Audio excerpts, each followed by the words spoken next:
Hey guys, so it's been quite some time since I made a video. I don't even know how long since, but the past 4 months it's not like I've really been able to make a video anyways, because my car has been through the ringer. I have no idea how to even start to tell this story, but whether you guys wanted to know who's been following along and whether I just need to do it for myself or not, this has been one of the hardest things I've ever attempted to do. And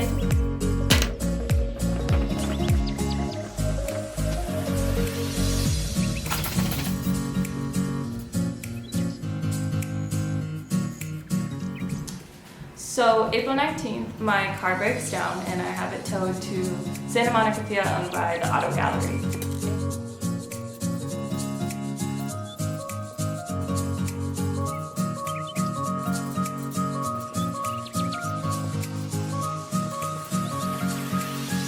To best sum up my story, let's start with this compression test that nobody can prove. The dealership is saying that the car has no compression in pistons 3 and 4, and they order parts and they're back ordered and blah blah blah blah blah, and they start this tear down and find oily substance and crystallization. So that's when my insurance company stepped in. So I meet Rick from State Farm, and essentially he's saying if it's fuel contamination, I have no idea why you need a short block. And I'm like, okay, well, how do we go about proving or disproving why it's not just a simple routine fuel cleaning system? And what it comes down to is when he arrived on site at the dealership, the motor had already been torn into pieces and there's no record of a compression test. There's no print off, whether they did it on a computer or machine. Like if it was a leak down, they have nothing and no way, the dealership, to prove this. And after talking to the service manager, Sean, at the Auto Gallery, he told me that the machine doesn't make print-offs. The Auto Gallery is saying there's no compression, and State Farm had no way to prove or disprove it. And this is what created a huge gap in work orders. So ultimately, State Farm thinks that my fuel's contaminated, should be simple, routine cleaning, and that's it. What the Auto Gallery is saying is engine failure due to fuel contamination.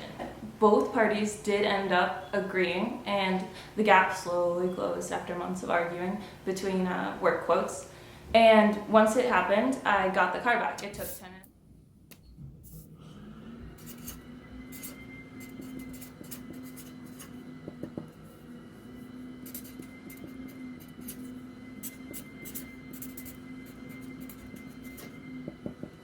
It took 10.5 weeks, and I had the car. And essentially, 30 hours later, I put maybe 40 miles on the car. It breaks down again in this same manner. I'm driving, I'm 3 blocks away from my apartment, just running some errands, and it puts out. No throttle response, no acceleration. It just sounded like the car was getting ready to stall, and nothing was responsive.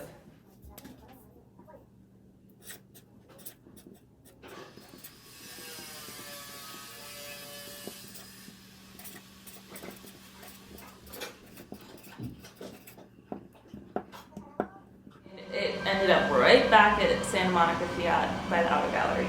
I get the car there and it's towed. They're like, okay, we're gonna unload it and take a look at it. Wait here, wait in the lobby. They come in and they're saying, you're never gonna believe this. There's oil in your fuel system again. And they bring the sample up front. So they take me to the car and they pull a fuel sample in front of me, and sure as hell, there's oil in both samples at this point.